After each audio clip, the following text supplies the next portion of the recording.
आधी seat adjust करायची, नंतर सीट बेल्ट लावायचा, त्याच्यानंतर 2 वेळेस अशी चाबी फिरून तिसऱ्यांदा अशी पकडून ठेवायची, फिरवा समोर, अशी स्टार्ट होते चाबीने गाडी. त्याच्यानंतर हे हँड ब्रेक काढायचे, असं वर उचलून बटन दाबून खाली, चलो दबाव क्लच, गुड. असं क्लच दाबल्याच्या नंतर हे फर्स्ट गिअर असं इकडं दाबून पुढं करायचं, असं करा, गुड.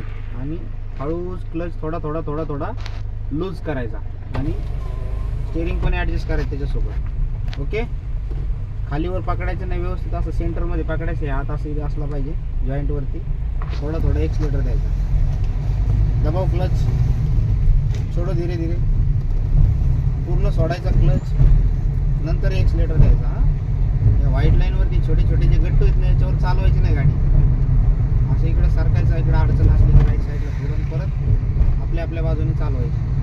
दाबा परत क्लच, सोडा हळूच, करा राईटला थोडी थोडी क्रॉस अशी राईटला करा, आणखी,